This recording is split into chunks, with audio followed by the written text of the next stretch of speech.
because I do have other things I could be doing. It would be a lot easier. Although I'd rather be with you than sitting on some gorgeous beach watching boring waves coming in. No, I would rather be. Actually, I would. You know that. I think that's one of the reasons we've been so successful together. You know I mean that too. But we're going to make our country more successful than ever before. Yet even as we gather this evening, we will, and take a look, still the Democratic nominee, we're going to find out shortly, maybe, I don't know. Let's do this. Let's do a poll. You know, I love doing polls, right? Like I do a poll, I do lots of polls, like, do you like Make America Great Again, or do you like America First, or do you like them both? I like them both, right? But let's do a poll on candidates, ready? So I'll go, we're going to do a poll on a few candidates. The press will like this because they won't have to pay for the poll. You know, you do these crazy polls and they charge you $250. Look, there's Mr. Wall. This guy is the greatest guy. This guy. He must have a lot of money because he's at so many different rallies. And he was at the one, that was a tough one, wasn't he? That was something. You were right up in the front there. You saw that. That was something. We're going to do a poll, and it's going to be a very nice poll. And right? Who's your favorite candidate? Who would you like? Let's do it. Who would you most like to run against? Because, you know, you could say, who's the best candidate? We're saying, who would you like to? We'll start with Kamala Harris, and then we'll go to crooked Joe Biden, and then we could possibly discuss a few others. So who would you like to most run against if you're us, if we want to win? Ready? Kamala Harris, crooked Joe Biden. All right. I don't think we have to go too much further. Well, you have a terrible governor here who did a terrible job. Whitman. I'd like to run against her, actually. I'd like to run against her. So she's one of the 20 that I mentioned. She's the one that gave her husband full right, title, and interest to everything, but nobody else could do anything but her husband. Her husband was sailing in the middle of your lake, your beautiful lake. He's out there sailing, and everybody else had to be locked up, right? Her husband. No, but things like that are mentioned during a campaign, little things like that. No, she's done a terrible job, but I hope I'd be very happy with her. At this very moment, Democrat Party bosses are frantically trying to overthrow the results of their own party's primaries to dump crooked Joe Biden from the ballot. Couldn't happen to a nicer guy. And as you're seeing, the Democrat Party is not the party of democracy. They're really the enemies of democracy, the parties of corrupt insiders like Whitmer, special interests, and the failed political class. That's what they are. Under our leadership, the Republican Party is now the party of the people. We're the party of hardworking Americans of every race, religion, color, and creed. We've become a very big party. We become, right, fellas? You know what I'm talking about. I love you guys. We love you guys. No, we become a very big party. We have increased in size. Nobody's ever, honestly, in history, there's never been anything like this movement. And that may be in the history of the world, but let's keep it down to the country for right now, because that's the thing. But there's never been anything like MAGA. When Biden says, we have to stop MAGA, we will stop MAGA. I said, he doesn't know what MAGA stands for. It stands for Make America Great Again. How can you be against that? How can you be against it? And you know, the other side's going around trying to make me sound extreme, like I'm an extremist. I'm not. I'm a person with great common sense. I'm not an extremist at all. Like some on the right, severe right, came up with this Project 25, and I don't even know. I mean, some of them I know who they are, but they're very, very conservative. Just like you have They're sort of the opposite of the radical left, okay? You have the radical left and you have the radical right. And they come up with this, I don't know what the hell it is, it's Project 25. He's involved in Project, and then they read some of the things and they are extreme. I mean, they're seriously extreme. But I don't know anything about it. I don't want to know anything about it. But what they do is misinformation and disinformation, and they keep saying, he's a threat to democracy. I'm saying, what the hell did I do for democracy? Last week, I took a bullet for democracy. What did I do against democracy? Crazy.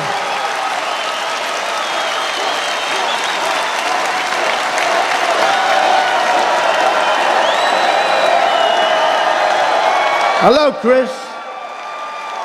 Here's our great campaign man. Chris, are you having a good time? Look at him. He's back there, cool as a cucumber.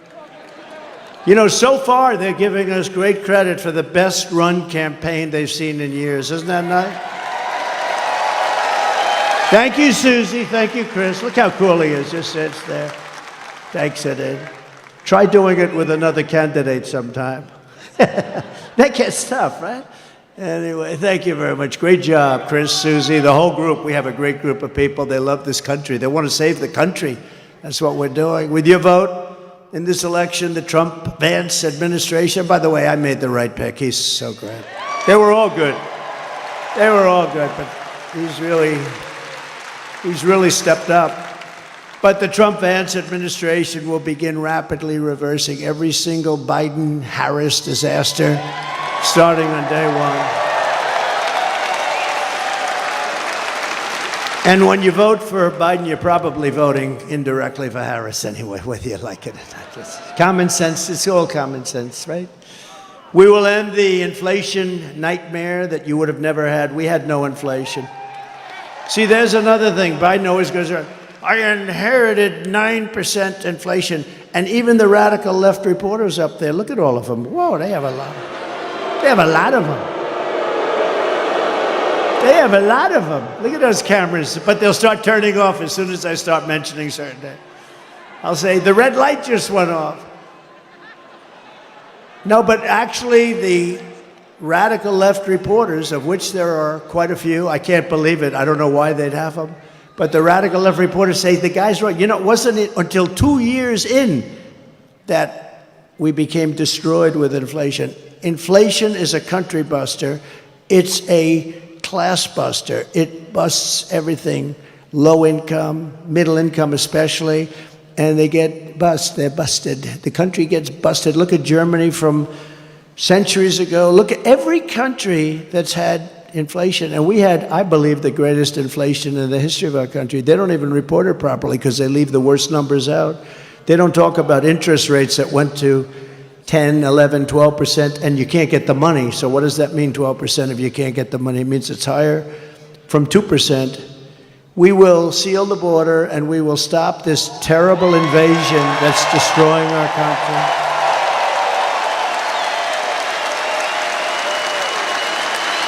We will crush migrant crime. We're going to crush migrant crime. Oh, we have a new form of crime now. It's called migrant crime.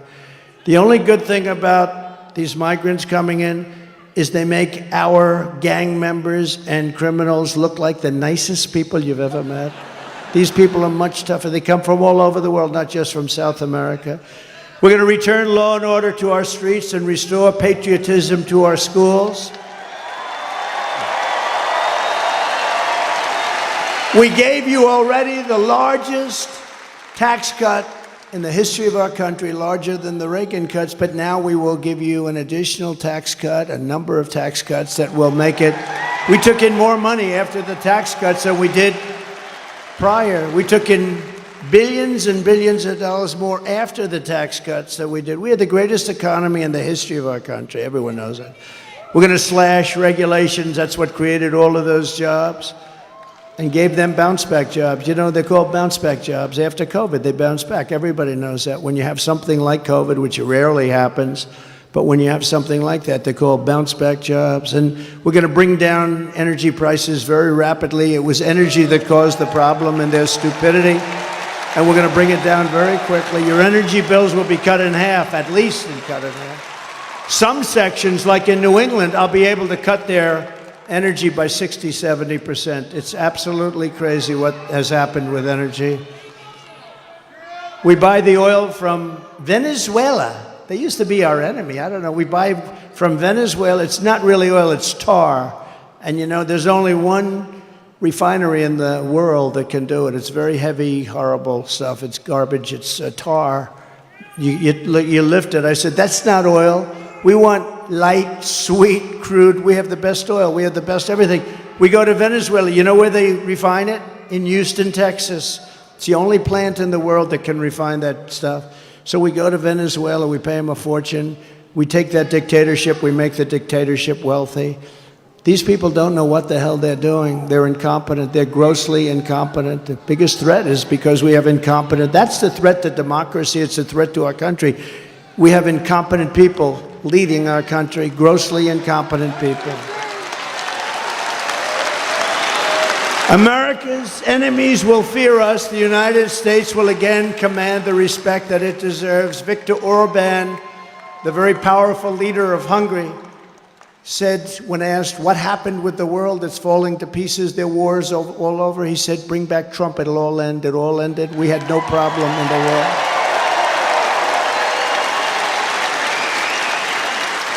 And something beautiful is going to happen because we will bring back the American dream, and it'll be bigger, better, and bolder than ever before. Right? And most importantly, for the people of this great state, you know, years ago, they gave me in Michigan the Man of the Year. That was long before I was a politician. I was a business guy. I did well. I liked the state, but I don't know. I heard Man of the Year, Michigan. I said, that's cool. That's good. I'm going to make that trip. I didn't know why they were giving it to me, nothing, but they were giving it to me for, I guess, the fact that I employed a lot of people. I did real well. This is probably 14 years ago. And I came in and I said, why do you allow foreign countries like Mexico? You know, we think of them as friendly, but they haven't been too friendly lately. How about where they asked Biden to meet, just to meet? They want $2 billion to meet.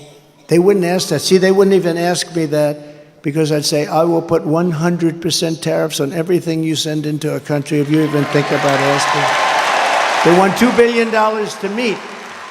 In other words, we won't meet with you unless you pay us $2 billion. And this is every single year they want $2 billion. No, it works the opposite of that, the exact opposite. But you know, when you see the things that are happening to our country, and all you have to do is know how to speak. When I watched the way our border was handled, we had the best border, the safest border, the border that saved my life. You know, I was pointing to an immigration border sign when I made this turn, and that thing went that way instead of that way. So I owe immigration my life. It's true. It's true.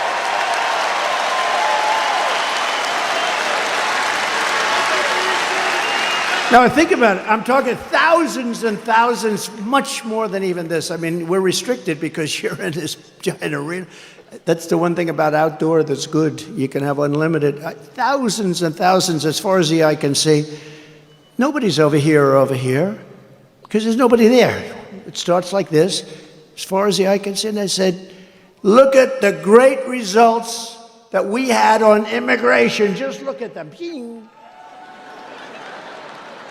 If I didn't say that, and it's because we had like a crane holding this massive sign, I call it the $1 million sign, that they're expensive. But that sign was very good. I think I'm going to sleep with it tonight. I'm going to sleep with it tonight. I said, what was that? What was that? Ooh, then I looked, I said, that's not good. That's not good. So it was immigration, if you think about it, right? Immigration, I would have never been looking to the right, and I had to be. It was the only place that would have saved us. They do these reports in the New York Times and all over the place where they had, you know, the shape, you know, if he turns this way, this way, this way. If every shot was no good for me except for the one direct, and came whizzing by. And I hope we have to never go through that again. everybody, because it's so horrible, horrible. But most importantly, for the people of your state, this great state, I will rescue the U.S. auto industry from obliteration. They're going to obliterate your auto industry.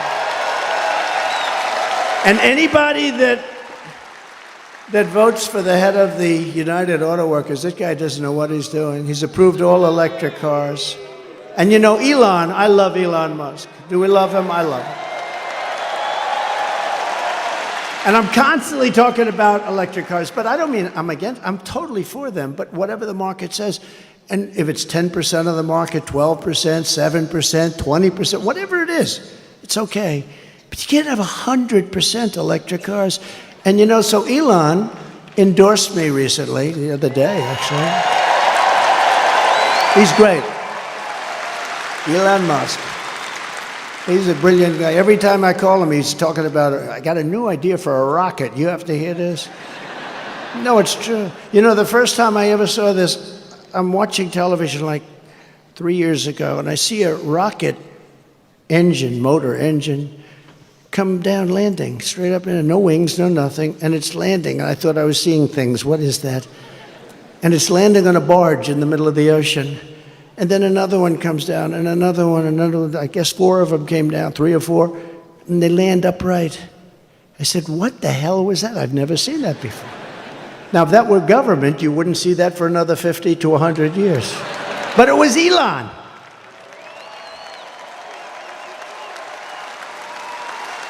Now, think of that. And I called him, and I've always had a good relationship with him, but I called him, and I said, what was that? He said, well, we saved the engines. We saved the engines because it's very expensive to build. So, I mean, it didn't take me long to figure that if you save them, that's good. But who the hell thought you could do that? No wings, no nothing, just like these big, long, massive tubes, and they're landing gently right on the dot. I said, that's the coolest thing I've ever seen. And you say, how long would it take government to come up with that one? I don't think they ever heard of it. Perhaps they still haven't heard of it. But, you know, he's a very advanced person, and he's doing other things that are great, and so are other. We have to make life good for our smart people, you know? We have some smart people. We have to make life good for our smart people, and he's as smart as you get. But Elon endorsed me the other day, and I didn't even know this. He didn't even tell me about it. But he gives me $45 million a month. A month. Not 45 million. Gives me 45 million a month. And I talked to him just a little while ago to say I was coming here, how you doing? And he didn't even mention it. He didn't mention.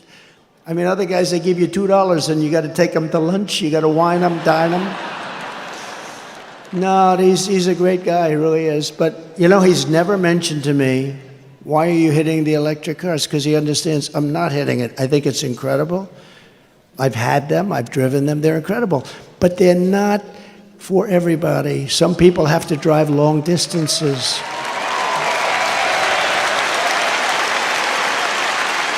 And they tend to be more expensive. And, you know, they'll probably be made in China because China has all of that material. Oh, there's the guy that I stood up here. Are you the same guy, the same muscles? Look at that guy. Are you the same guy? Yes? No kidding. It's pretty good memory, right? Unlike somebody else that I happen to be running against. You wouldn't. Come on up here. Get up here. I got to get this guy. This guy was central casting. Look at him. Look. Oh, I think you were standing on a box. That was the only thing. I said, come on up here. Don't hurt yourself. Can you get him up? I like this guy. He's a serious union guy, a United Auto Workers. Look at him get over there. It's okay. He does not carry guns. He's not, come on up here. Look at him. Look at his shape he's in. I'm glad to see you. I'm glad to see you. I'm glad to see this guy. I told you we're going to get 85 million of us out there to vote for him. So let's go home from this rally and do our part.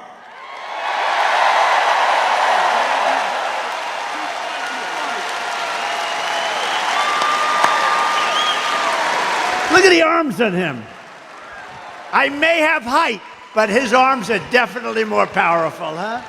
Look at that guy. Now, last time I was here, I saw him, and he was so great, and he was agreeing with us on auto. We want to bring car manufacturing back, and what the deal with this thing with the all-electric cars in 6 years from now? It's ridiculous. You know, in the Midwest, they open up chargers. They opened up 8 chargers. You read about this. $9 billion they spent for 8 chargers. That's like a gas pump. I guess it would be like the equivalent of a gas pump for electric, right? They spent $9 billion on 8 chargers. This is 8 little chargers. $9 billion. How do you do that? It would cost at that rate $5 trillion to create enough charges so it could run. It doesn't work. And it doesn't work the trucks either. I was with Swift, big Swift company. How many trucks you own? 29,000, sir. 29,000? That's a lot of trucks. One of the biggest, I guess like the biggest. I think he's the biggest, right? And he said, they want to destroy our business. They want us to go all electric. I said, so what's wrong with electric? I said, if you take a big, beautiful, like Peterbilt or one of the great manufacturers, how many times would you have to stop from New York to Los Angeles? None, sir. We go right there. We have some left over. Really? That's with diesel. I said, what about if it's electric? We have 6 to 7 stops, about 3 hours each. So immediately he's saying, that's not working too well. He said, but there are other problems. He said, the truck is so much heavier that you'd have to rebuild every bridge in the country. That doesn't sound too good, right? And then the third thing, he said that the battery is so much bigger than a tank, a big tank for the diesel or for the gasoline, but the diesel mostly. It's so much bigger that most of our payload would be holding batteries. In other words, we wouldn't have any room for the product. So let's say you hear those 3 minor details. Typically, you would end the conversation, would say, that doesn't work. These people said, we don't care. We want you to go all electric. Can you believe these people? They're crazy. They're crazy. No, they're crazy. And they want boats to do the same thing. I was with in South Carolina, one of the biggest boat manufacturers of, smaller fishing boats from, let's say, 16 to 35 feet. And he said, we have a problem. They keep pushing, the beautiful outboard engines. You have Mercury and Evinrude, I guess they used to have. I don't know if they have it anymore. But those big, beautiful outboard engines they have, they work great. Or just interior engines run by a thing called gasoline. So he said they want us to figure out how to go all electric in a boat, right? All electric. I said, well, what is the problem? He said, we'd have to take the entire lower cabin where we have bedrooms, and we'd have to make that into a battery. But the bigger problem is, sir, it won't float because it's so heavy. It won't float. It won't float. And I always tell the story with well, what would you do? Because my uncle was a great professor at MIT for 41 years, I think. He's the longest serving, Dr. John Trump, she knows. He was great, very smart. We have a very smart family, actually. But he was a great guy, and I was very interested in this, but the press kills me all the time. They say, he keeps talking about sharks and this. I don't. I tell an analogy. If I'm in a boat, it's all electric, and it starts to sink. I asked the guy, do you get electrocuted sitting over this? And then I say, and I don't think there's anything wrong with this, do you? Because it's an analogy. I say, and if there's a shark about 10 yards away, right where they are, right where all the congressmen are, right over there, look at us. Well, they're sharks. They're sharks.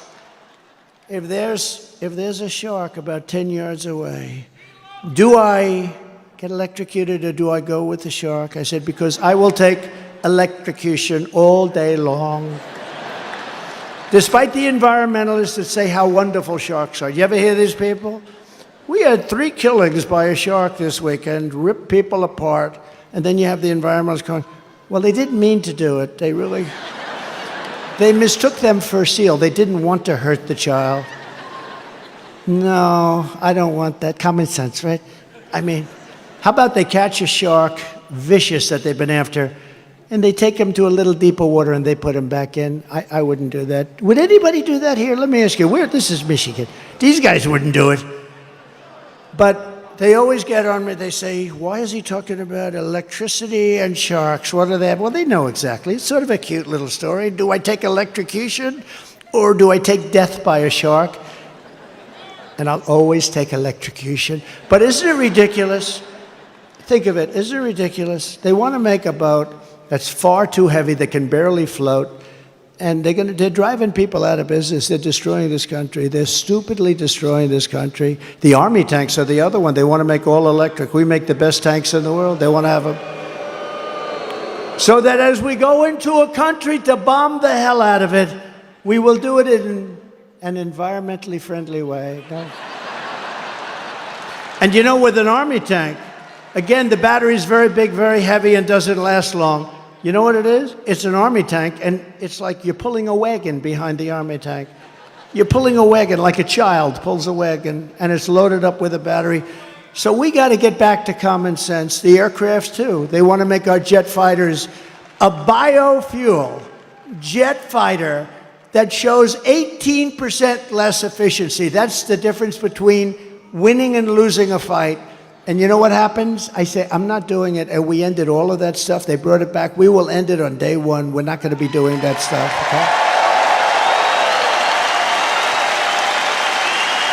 okay? In 4 short years under my leadership, I did more for Michigan auto workers and manufacturers than any president in the history of our country. And just as I promised, I withdrew from the Trans-Pacific Partnership, which would have totally destroyed your auto industry. I ended the disaster known as NAFTA. That was the worst trade deal ever made. That was the worst trade deal considered by him. That was so unfair to us with Mexico and Canada, the worst trade deal ever made, and replaced it with what they call the best trade deal ever made, the USMCA, Mexico and Canada. And I know it's good because Mexico and Canada are right now, as we speak, working like hell to try and renegotiate the deal. Don't do it, Biden. Well, he doesn't know what's going on. Don't do it. He's watching us now. He'll say, what's that trade deal they're talking about? Well, sir, they've been negotiating with us for about 2 years. I never heard of that negotiation. Where is Mexico anyway? Where is it? See, now the fake news will take the statement I just say, where is Mexico? And they'll put it on television. Trump didn't know where Mexico is. Oh, they do. They do. It's very dangerous. The biggest threat I have to my administration is sarcasm, because they play it against me. When I show that he can't walk off, he can never find the entrances off a stage. Look, one here, one there, 2 here. You could jump off the front, I guess. And whenever I imitate him, I called my wife. She's great. Our wife, she's great. Our great First Lady. I said, she's great. And she looked great the other night. She made that entrance. She made a lot of entrances. She was something. But she walked in, but I told her the other night, I said, how good was I? How good? This was at a rally a couple of weeks ago. How good was I? Well, you were really good, but not great. Why? Well, it showed that you didn't know how to get off the stage. Well, I was imitating Biden. So what they do is they show the imitation of Biden. They said Trump didn't know how to get off the stage. That's our fake news. So we have to be very careful. So I haven't done it in about 3 weeks. I'll do it again, but maybe not right now. It's too... Darling, you were great. I mean, I get these crowds, 50, 60, 70,000. In New Jersey, we're leading New Jersey by 4 points, by the way. We're leading Michigan by 6 points.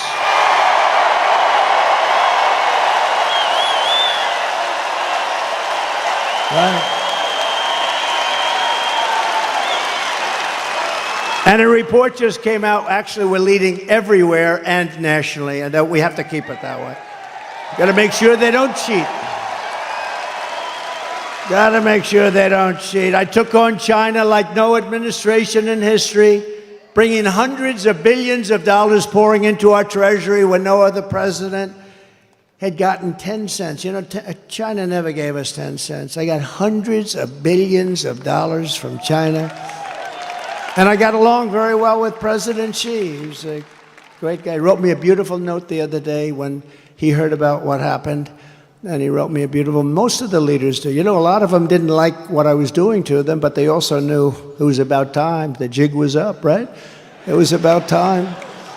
But they wrote me, almost all of them wrote me notes. It was nice. Now I have a good relationship with all of them. That's a good thing. You know, a lot of times the press would say, he gets along with Kim Jong-un, North Korea. He has a lot of nuclear weapons. I got along with him great. You were never in danger with me as your president. It's a good thing to get along, not a bad thing. I used to tell him, why don't you do something else? All he wants to do is buy nuclear weapons and make them. I said, just relax, chill. You got enough. You got so much nuclear weapons, so much. I said, just relax. Go to let's go to a baseball game. I'll show you what a baseball. We'll go watch the Yankees, or we'll come watch Michigan at its home opener. Okay, how about that? Are you going to have a good team this year, I think, right? Pretty good. I heard good. I heard good, but who the hell knows, right? Guy drops a pass, that's the end of that season. It's a risky business. I proudly imposed a 27.5 tariff on all Chinese auto imports to keep China and Chinese cars, keep them out of America. You don't sell a lot of Chinese cars in here because of what, and if you did, it'd be fewer cars that you made. We're going to bring back the auto industry we're going to bring it back. We're going to have them. If they want to come in and sell us cars, they can, but they have to build plants here, and they have to hire our workers, and that's fine, and nobody can say anything about it. Under the radical Democrat policies, the U.S. auto industry is being decimated. You know, we lost 64% of our industry over the years, 64%. We were a giant. And now a lot of them made in Mexico. Mexico's taken 35% of the auto industry. And we did something very strong. We did something very strong with Mexico. But you know, when I was building the wall, I said, you have to give us 28,000 soldiers. And they laughed at me. I hate when people laugh at me. I hate it. I hate it. No, it's so disrespectful. They laughed at me. We won't do that. Why would we do that? I said, because you have to. We're building the wall. People are flowing in through your country. We want 28,000 soldiers to protect us while we're building the wall. They said, no, no, no. And then they said, after I said, look, here's the story. If you don't do it, we're going to charge you a 25% tariff on every car that you send into America. And then it's going to 50% next month. Then it's going to 75%. And then it's going to 100%, and then I'll stop. And the gentleman representing the president's a great guy. He's no longer president, but he's a great guy. He was a great guy, still is. But he said, I'd like to discuss this with the president. I said, 5 minutes, I got to go. I have something much more important to do.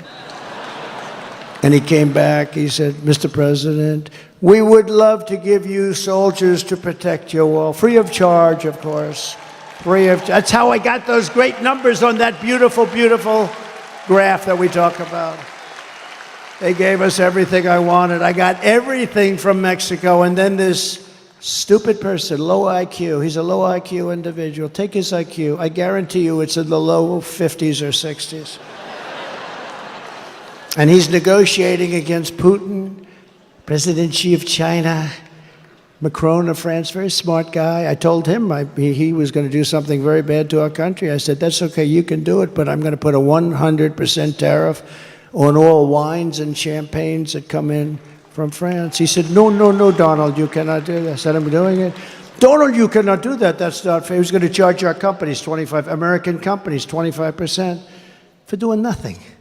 For being in France, big deal, right? Big deal. So I said, okay, that's all right. I'm charging you 100% tariff. I gave it to all my people, Mnuchin, all smart guys. They came back, sir, they won't do it. They won't budge. I said, they'll budge. I called them up. And I talked to the president of France, Emmanuel Macron. He's a nice guy. I said, but he's, he likes France. I like the USA. Does that make sense? I said, Emmanuel, it's so nice to talk to you. I understand you're going to charge our companies 25%, Emmanuel. Yes, yes, yes, Donald. It was approved by whoever the hell approves it, Parliament. Whatever the hell they have over there, they were going to approve it. It's been fully approved. Yes, I'm so sorry. I said, well, that's okay. You can have it approved, but here's the story. Starting tomorrow morning at 7 o'clock, every bottle of wine and every bottle of champagne that's shipped into the United States is going to have a 100% tariff on it. No, no, no, you cannot do that. That is not fair. I said, not fair for you to charge our companies 25%.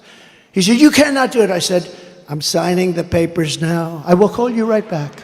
Calls me back. Donald, we would be delighted, Mr. President, to take that tax off. We have decided to take it off. It'll be off by tonight, sir. It'll be off by tonight. And it was off. And it was off.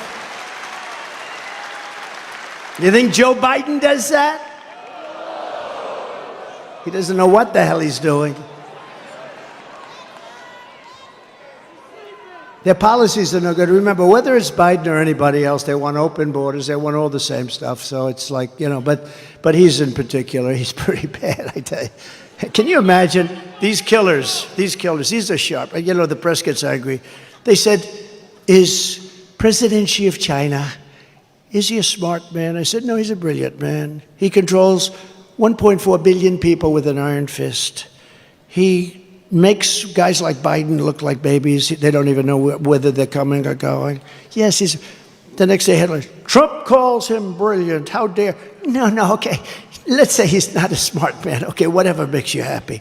No matter what you do. No matter what you do. I say he's a brilliant man. They went crazy because I called him brilliant. So I'm just going to have to say, he's okay. He's okay. No, he's very smart. But and you know what else? He's a fierce person. Do you understand that? Some of the people here know that, what this means, especially some of the women, right?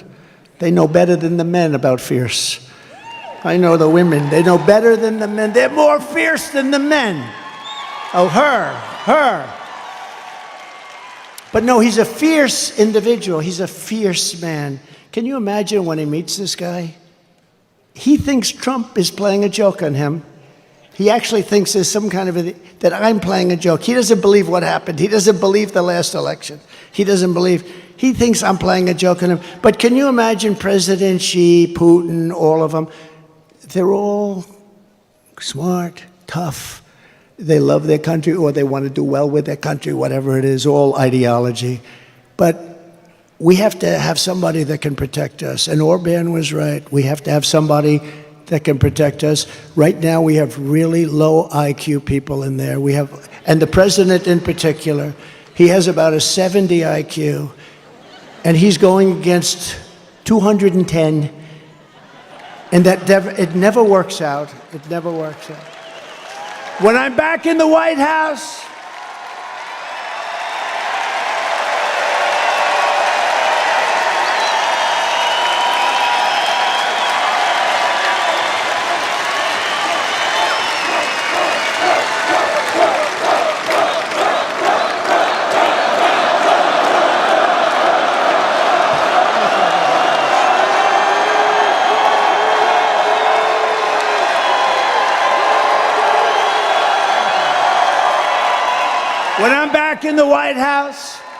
the way they will sell their product in America is to build it in America. They have to build it in America, and they have to use you people to build it. Thank you very much. It's very simple. We will build American, buy American. We're going to hire American. We're going to get it going. We're going to get the auto industry back. It's ridiculous. I will revoke China's most favored nations trade. You know, they have a most favored nations trade status. They've had it for years. We had it revoked, and then we had that stupid election, that ridiculous election that everybody knows was ridiculous. But I will revoke it. They have a trade. They're saying we're just beginning. They're not just beginning. They're teaching our people too much. I will pass the Trump Reciprocal Trade Act, meaning if China charges us a 100 or 200% tariff or tax, we will charge them a 200% tax. Very simple. It's called reciprocal. They charge, we charge. It sort of says, I shouldn't say this, because, you know, Franklin Graham, I told the story the other night, Franklin Graham, he's such a wonderful guy. Billy Graham was his father, the greatest. My father used to take me to Yankee Stadium to watch Billy Graham. The place was packed, and he would get up and he would rant and rave, and you left there and you believed that it was God, in fact, that helped me last week. You would believe it if you listened to Billy Graham.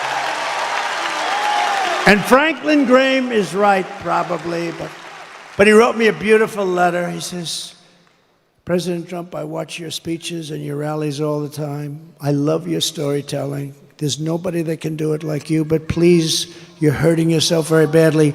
Don't use foul language. It made me feel bad, actually, because I don't use much. And if it is foul, it's not really foul. You know, there's really foul, and then there's a little off. Like some people they don't like the word hell. That's a bad word. You know, I mean, that's not good.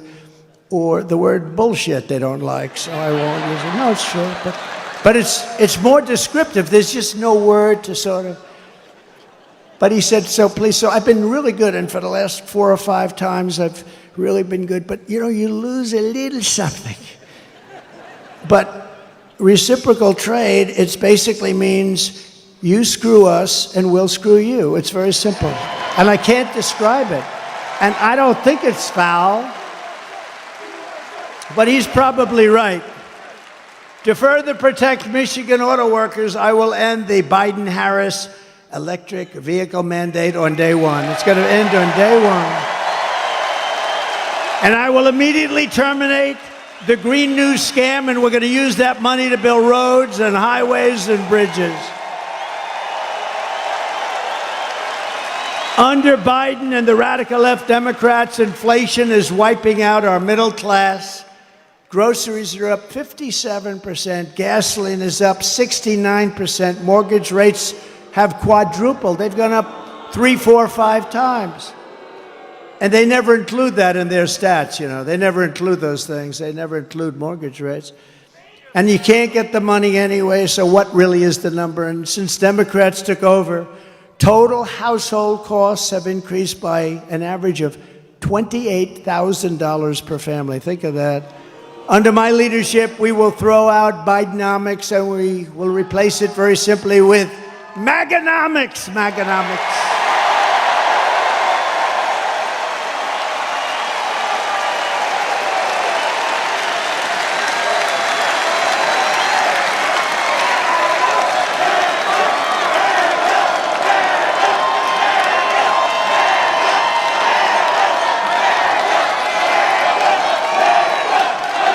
You know, I have to just interject. If you would turn off those cameras, because I don't want this. See the screen up there of me?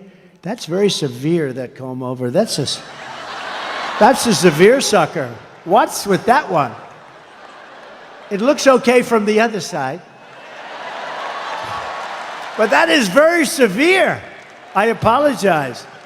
Man, I looked up there. I said, whoa. Look at that. Wow, that's like a work of art.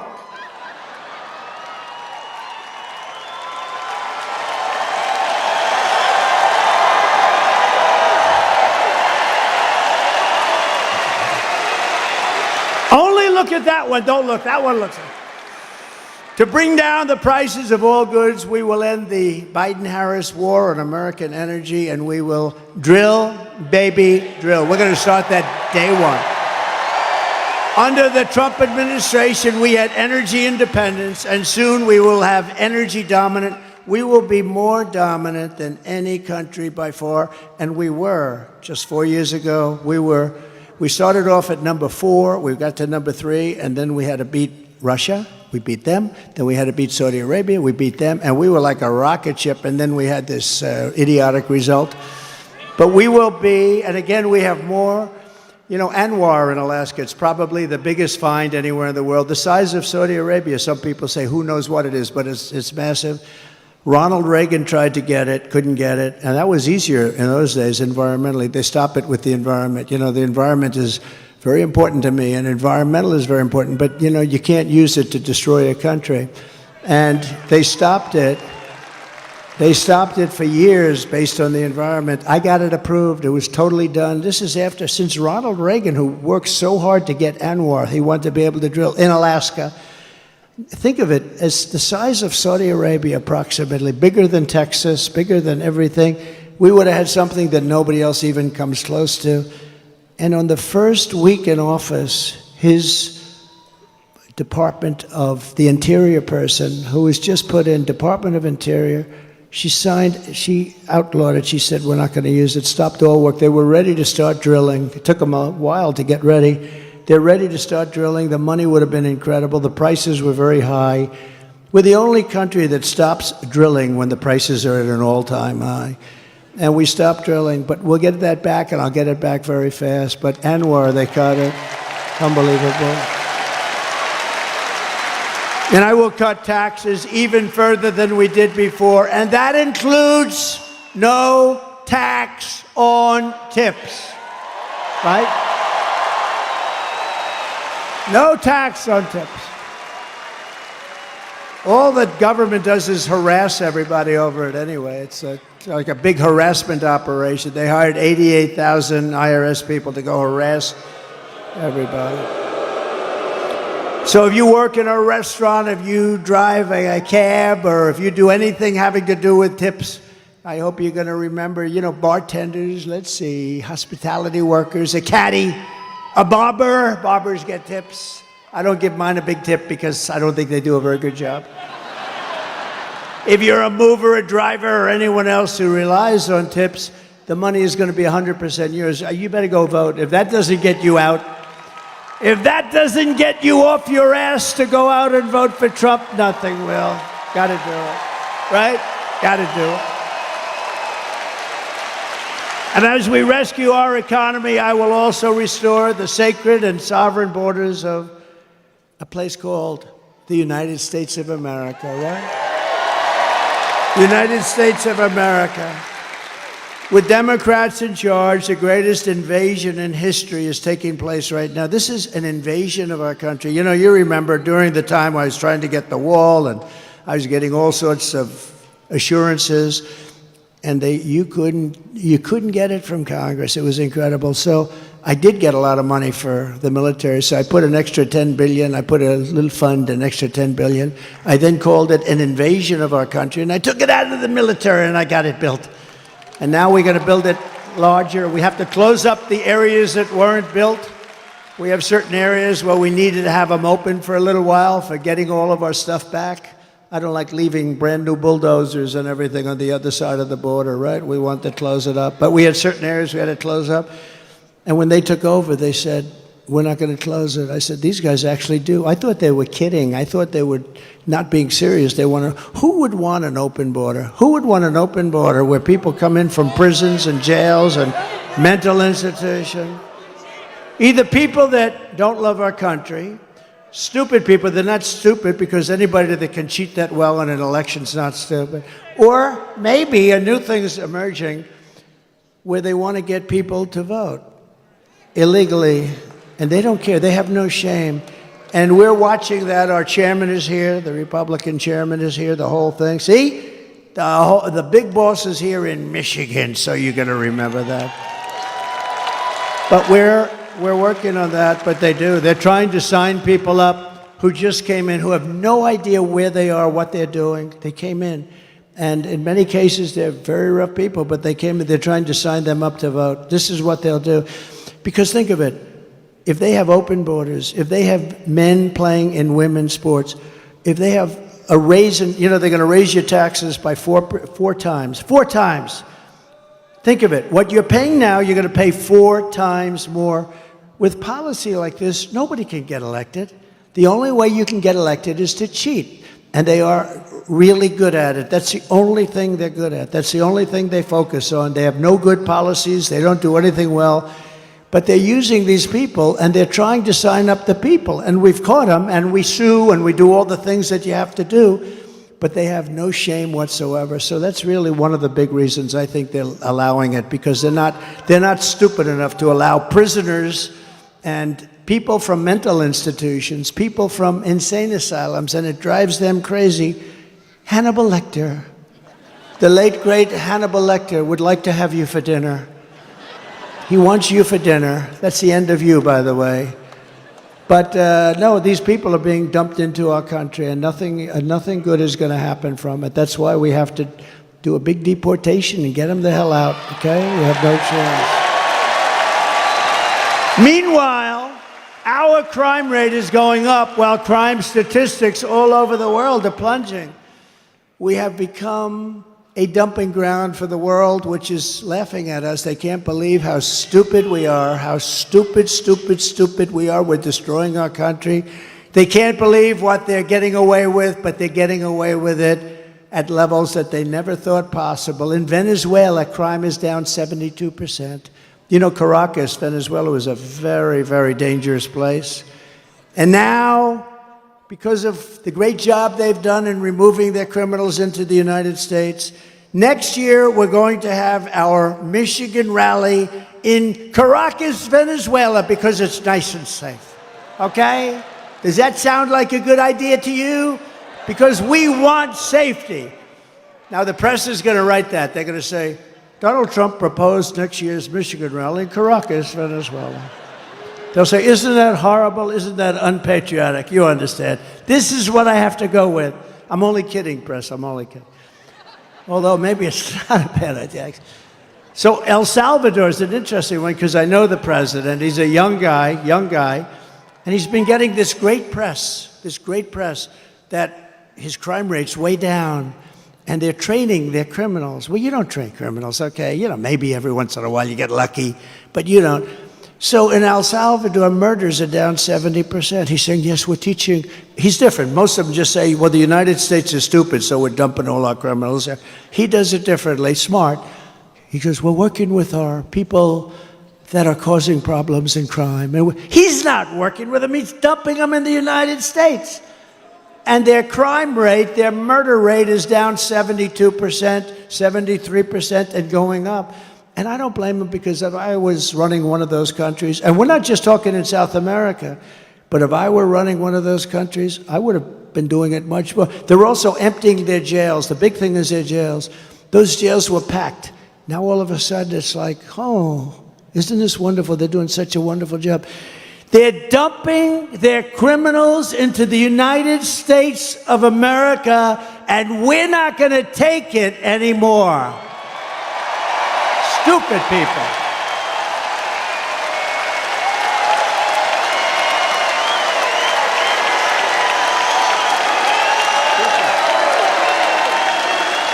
You're not going to teach a criminal not to be a criminal. Not going to happen. And you don't have the time, you don't have the energy, because you have to do other things. That is why, as soon as I take the oath of office, we will begin the largest deportation operation in the history of our country, even larger than that of President Dwight D. Eisenhower many years ago. He was a big deportation person. Under the radical left Democrats, Michigan communities are being overrun with migrant crime. You know that better than anybody, right? Does everybody agree? It's being unbelievable.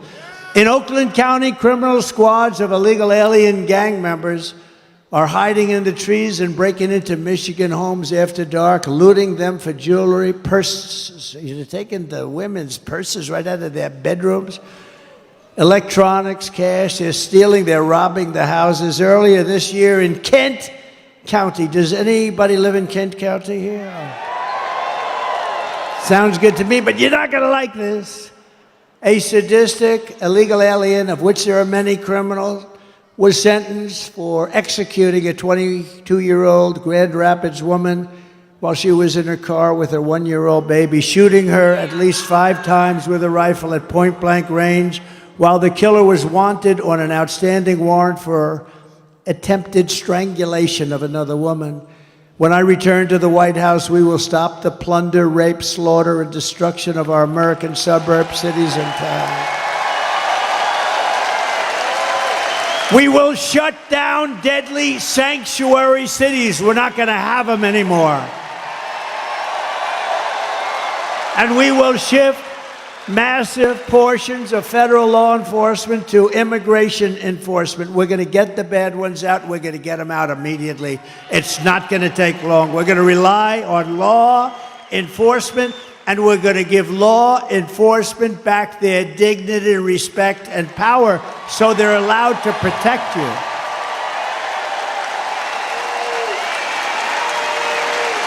It's no wonder Joe Biden and his thugs are so desperate to stop us.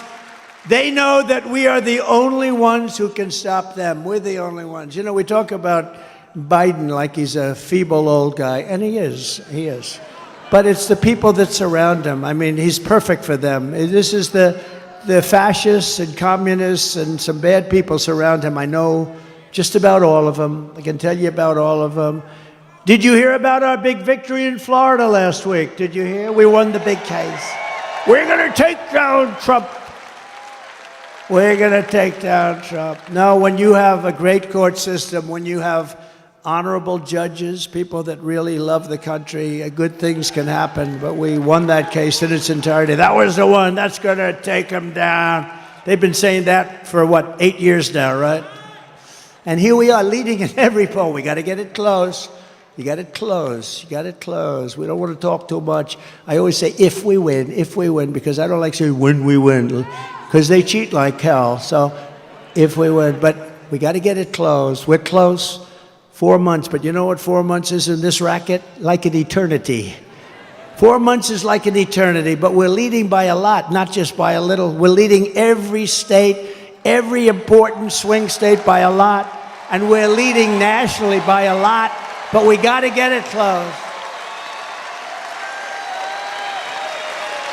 The radical left Democrats rigged the presidential election in 2020, and we're not going to allow them to rig the presidential election in 2024. We're not going to allow it.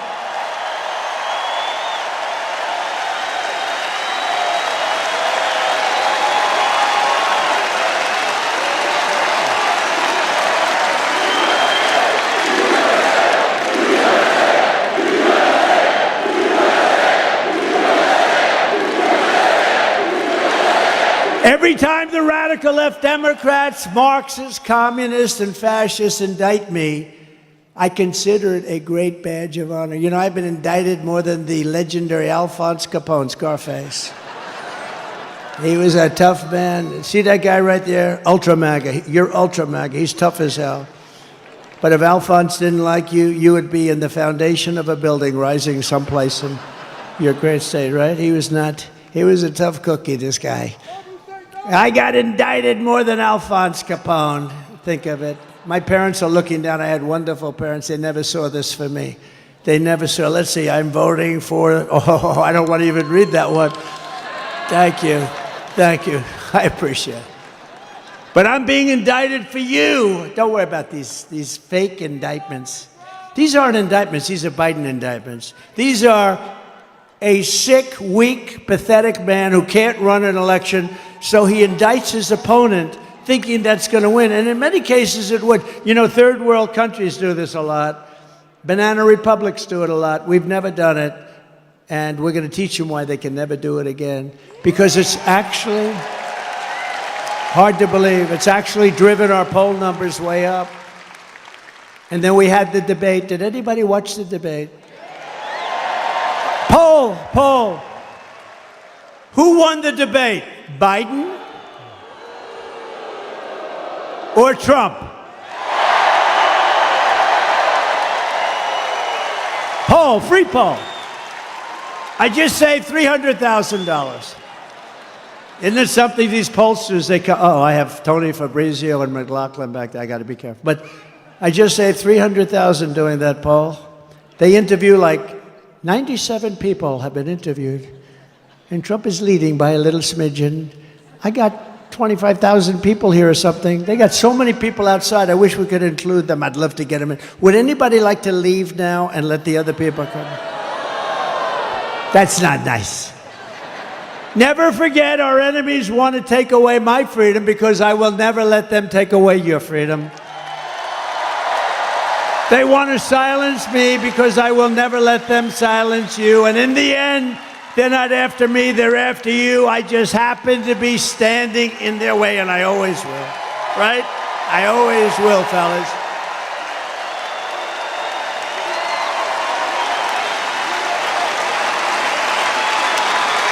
So we have some exciting news today, because we're pleased to be joined by many outstanding Michigan patriots. They are, I know every one of them, including your next U.S. Senator from Michigan, Mike Rogers.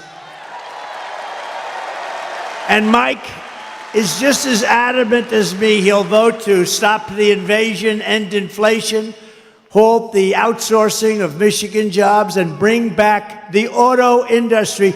You are going to double or triple your auto industry within the next 3 years under Trump. Mark it down. Mark it down. Because we're not taking their cars. We want them to build the cars here, using you people to build them. Also with us is another good man who is running for Michigan Senate seat, Sandy Pensler. Do you know Sandy? So I have a big announcement to make then. Sandy has just announced that he would like to do something very important tonight. So you have Mike, who's a total pro, Sandy, who's a total pro. I'd like to ask both of them to come on up, and I'd like to have Sandy make a statement first. Thank you. Come on up, fellas.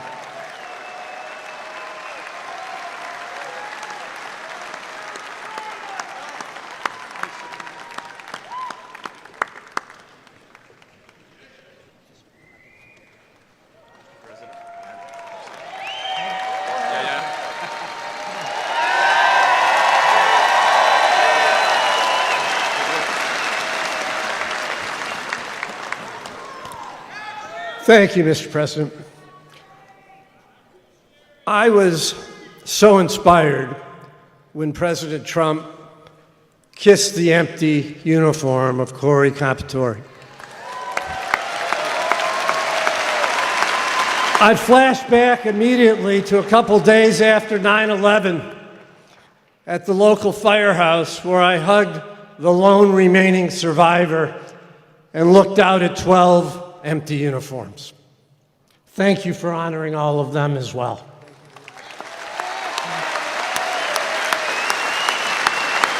My campaign was always about making America better. The best way to do that is to enact President Trump's policies. Let's go, Trump! Let's go, Trump! To do that, we need control of the Senate. A divisive, continued primary effort hurts the chances of that, and that's not okay. So tonight, I'm doing the right thing and ceasing my Senate candidacy. No, it's not an aha, it's the right thing.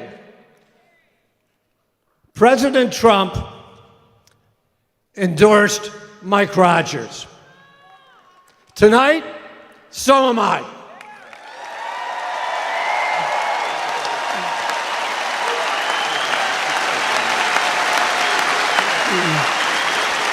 Mike's gonna make a heck of a senator.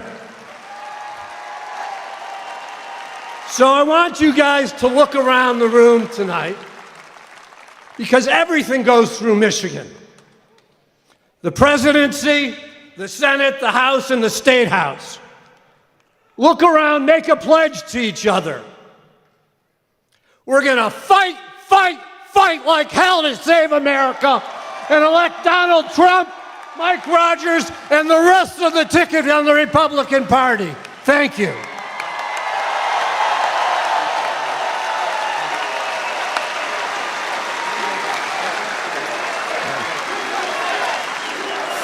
Thank you, Sandy. I am honored to have you stand with us and all Republicans to win the state of Michigan. Thank you for your courage. Thank you for your leadership. You're going to be an important voice going forward in our party in Michigan.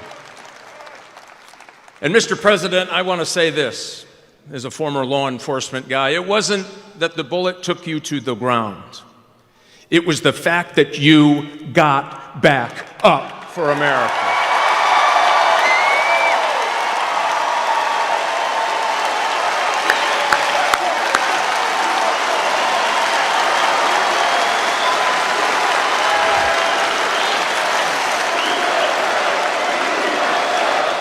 Yes, sir. You bet.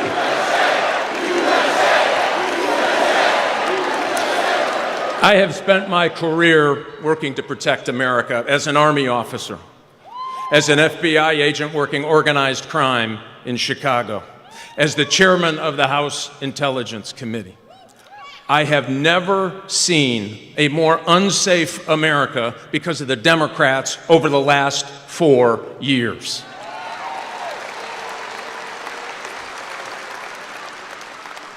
Here's the good news, Mr. President. You will have a partner in the United States Senate that will bring manufacturing back to Michigan. We are the arsenal of democracy. We will be again in this great state.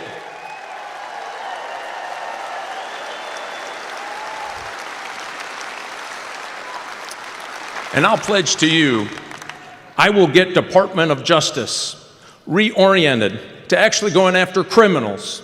We are going to dismantle fentanyl distribution from here to the steppes of China, and we're going to tell China, you sell in the United States, you'll have a price to pay.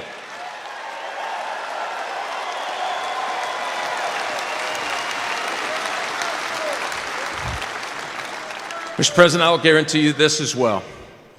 With your leadership, winning the state of Michigan, winning for the United States, putting America back in Washington, D.C. versus Washington, D.C. and the rest of America, we will make America respected again. We will bring back law and order again. We will make America safe again. Let's flip the Senate. Let's elect Donald J. Trump and Mike Rogers to the Senate, and let's get busy. Thanks, Mr. President.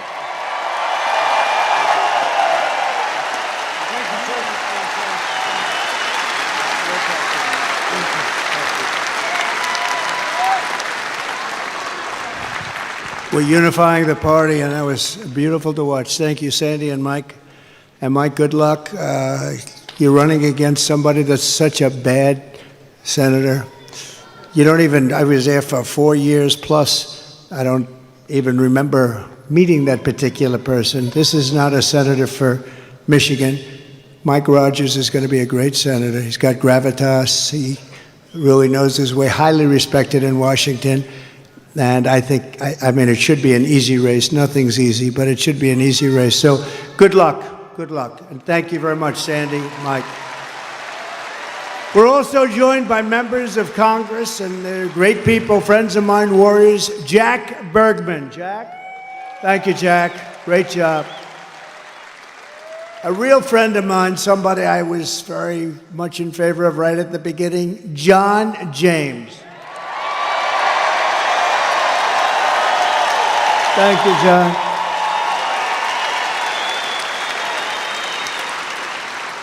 A warrior, somebody who helped me through a lot of different things. He gets things done. Bill Heisinger. Bill, thank you, Bill. Thank you very much. And another one. These are all great people. Tim Wahlberg, thank you for everything you've done, Tim. You've been unbelievable. Always there for me, right? Always there. And a man from a slightly different location, a little bit down. You're not going to get there with an electric car, but unless you want to stop a few times. But he comes from a state known as Florida, a great place, and he's so respected. He's such an incredible man. Brian Mast. Brian. Thank you. Thank you, Brian. Brian. Thank you, Brian. What a guy he is. He's a warrior. He's a real warrior. Thank you, Brian. Michigan House Republican leader, Matt Hall. Thank you, Matt. Good job you're doing, Matt. Are we going to win, Matt? Will you please make sure? We need these local ones, right? That's right. Michigan Senate Republican leader, Eric Nesbitt. Thank you, Eric. Great. Thank you. Good job. A congressional candidate who I hear is doing very well, Tom Barrett. Tom, get in there and win. Good. A friend of mine who was really brave, ran a tough race. It's amazing, actually. Really did well. Her father was a very special guy. He was in the steel industry, and he passed away. A battle with cancer, a long time battle, but he was fantastic. And I got to know them both very well. She's a terrific woman. Tudor Dixon.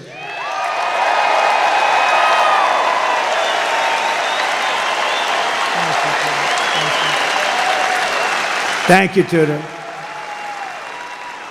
Ambassador Joe Sella. Thank you, Joe. Good job you're doing, Joe. Very important person in this room, Michigan GOP Chairman. Where are you? Okay. Pete Hoekstra. Oh, there he is. I fought like hell for him to take that job, right, Pete? I said, Pete, you got to do it. How are we doing, Pete? How are we doing? Huh? We're doing good. If you're in charge, he's going to win. He was a congressman, a really good one, respected. He left.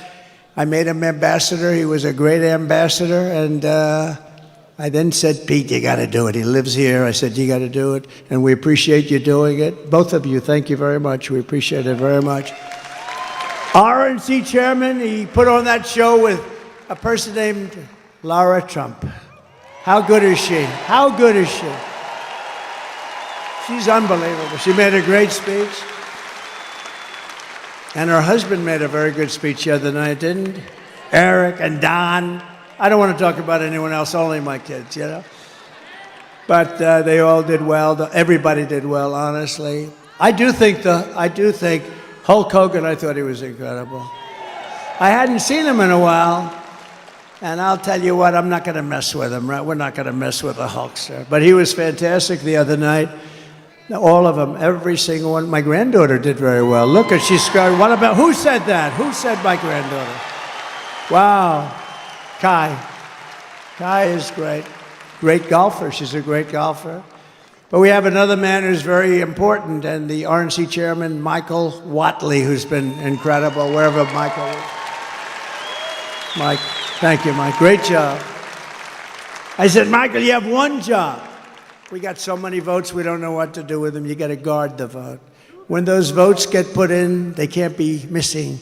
They can't throw them out. They can't stuff ballot boxes. They can't cheat. Make sure.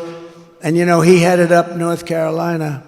And on that night, a while ago, that certain election night, that miserable where we thought it was won at 10 o'clock in the evening, and then all of a sudden, additional votes have been reported in various places. We don't have to get into it. North Carolina held totally steady. He had 603 lawyers working. Other people didn't have lawyers working. And bad things happened, but this guy held, and I said, that's the guy I want to run the party. And Michael, I know you're doing a great job, and you're going to do something very special. We don't need votes. We need to guard the vote. You ever hear the expression, too big to rig? The more we get in there, the harder it is for them. My daughter and her husband, Tiffany and Michael, where are you? Tiffany and Michael, you're around here someplace. Two great people. Fairly recently, thank you, Tiff. Great people. And Michael's father's here tonight, highly respected guy, great businessman, and a highly respected guy. From the moment we take back the White House from crooked Joe Biden and Kamala, I call her Laughing Kamala. You ever watch her laugh? She's crazy. You know, you can tell a lot by a laugh. No, she's crazy. She's nuts. She's not as crazy as Nancy Pelosi. Crazy Nancy. Did you see Nancy Pelosi is selling out Biden now? Did you see? She turned on him like a dog. Well, I don't know if he should continue. All of a sudden, where did that come from? She was 100%. All of a sudden, she's not sure. Not sure means he's gone. But no, she's crazy as a bedbug. She's a crazy person. I believe we're going to have the 4 greatest years in the history of our country. I believe that.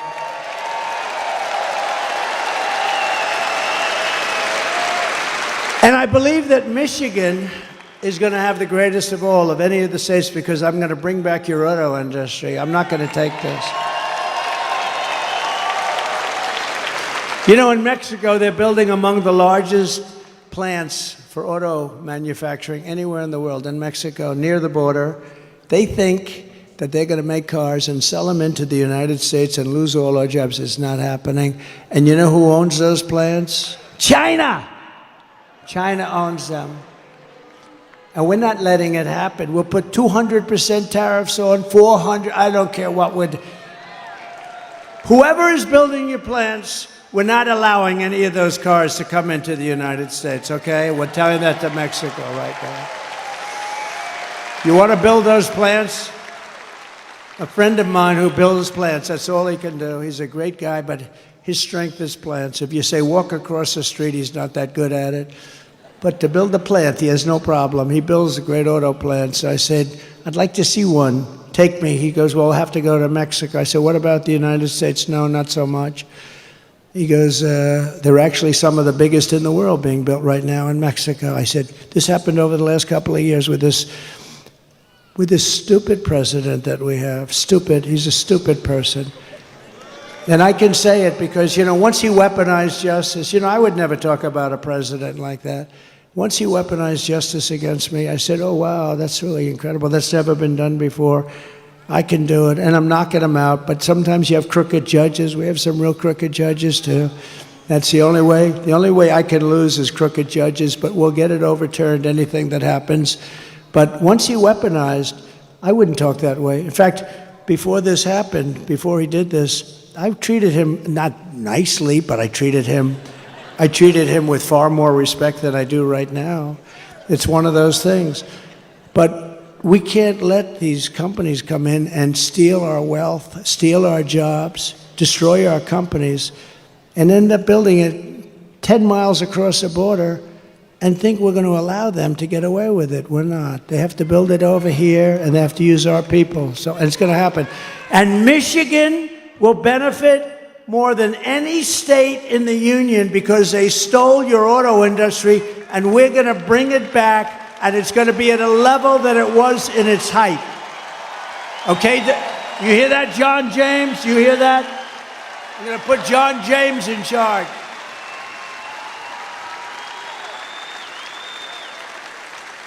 And the amazing thing, it's not even hard to do. It's not even hard. It's so crazy. You know, if you want to build something in China, you're building it here and you send it over there. We don't want it. They'll charge you like 250% tariff. We don't want it. Then you get an invite. Build your plant over here. So these companies, they go over there. Harley-Davidson did it in India.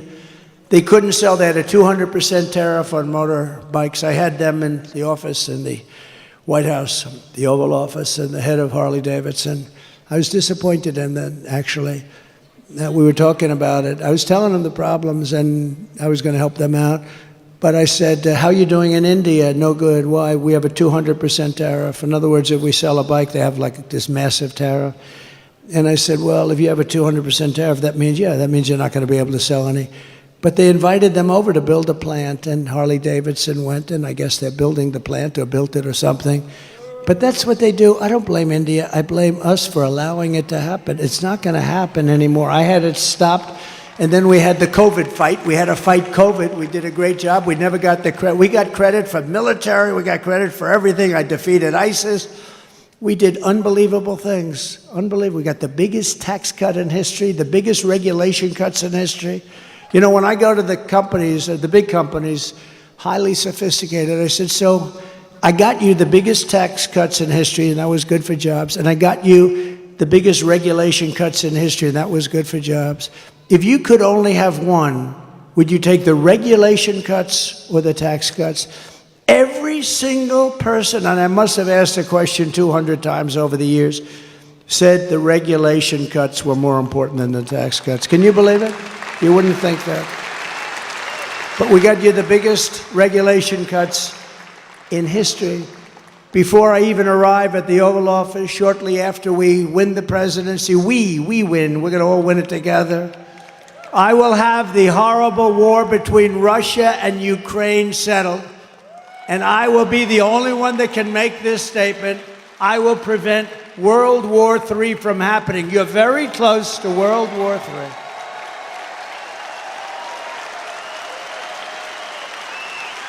If I was president, the Afghanistan disaster, which probably caused Putin to go in, and by the way, he wouldn't have gone in with me. He would have never gone in with me. And he didn't. And by the way, he didn't. But the Afghanistan disaster, not the fact we're getting out. I was getting out. After 21 years, you get the hell out. But I would have kept Bagram. It's 1 hour away from where China makes its nuclear weapons. We gave it to them so stupidly. It's one of the biggest airfields in the world. We built it many years ago for billions of dollars. We were going to keep that. We were going to man it, keep it. Think of it, 1 hour away. You know who has it now? China has it now. How stupid are we? Should have kept that.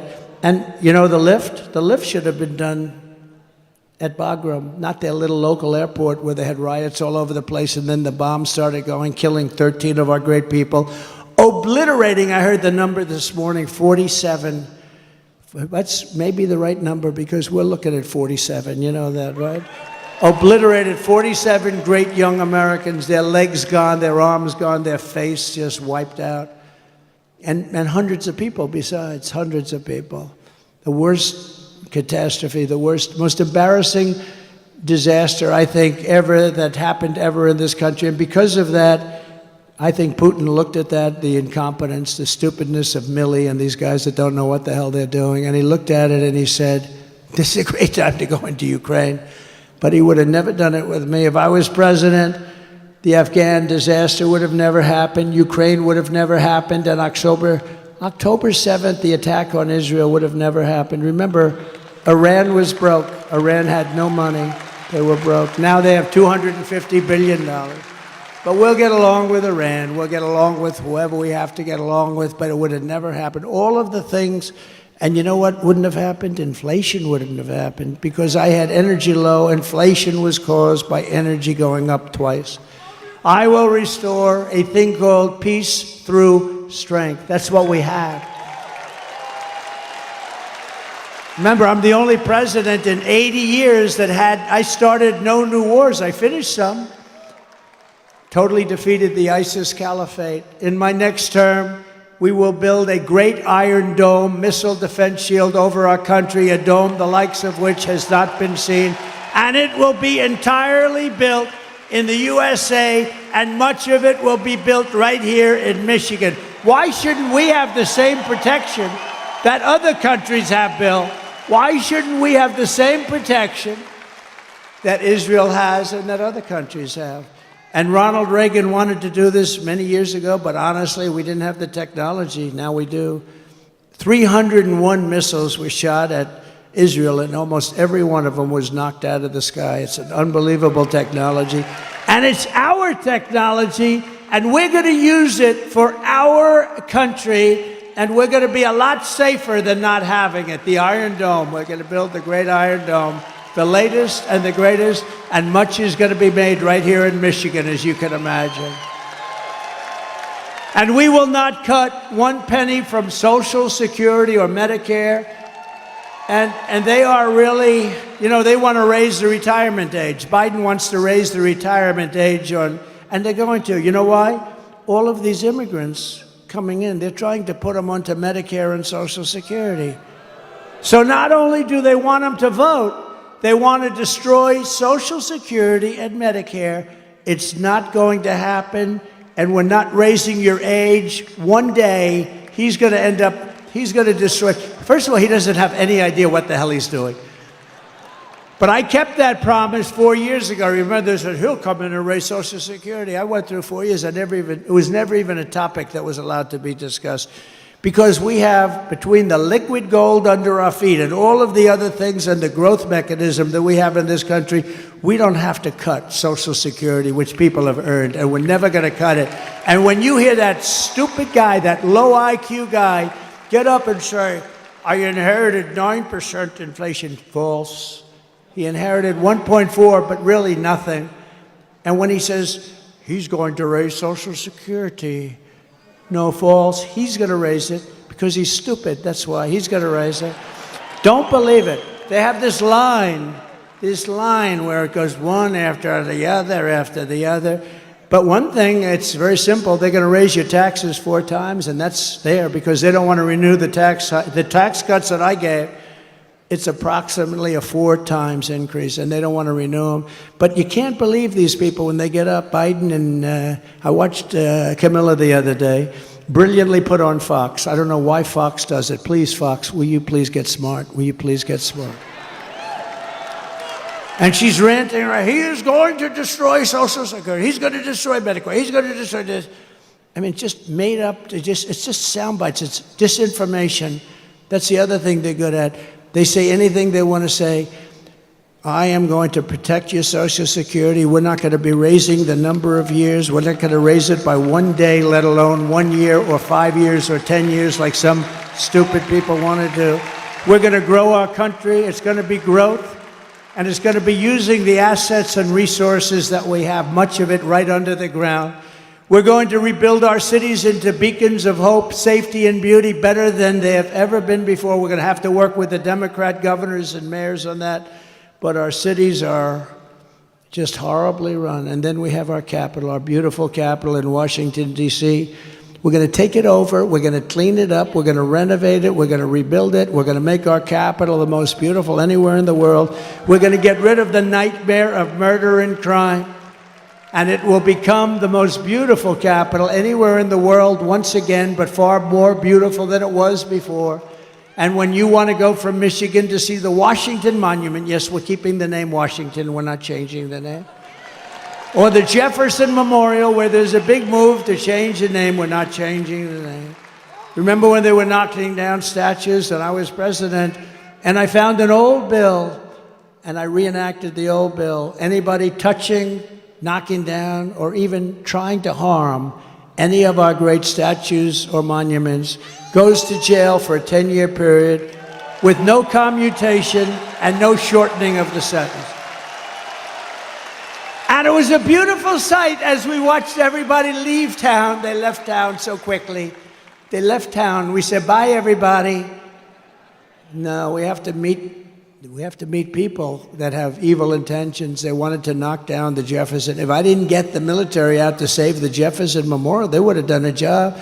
But I found this old law that today we're almost incapable of producing things like that. 10 years, and there's nothing like good behavior, and you get out in 2 days. It's 10 years in jail if you touch our monuments, if you even try to knock them down. I had a news conference, I signed it, and everybody left town. It was a beautiful thing to do. We're not doing it. We won't be changing the name of Jefferson, Washington, Lincoln, like they did our forts. I get out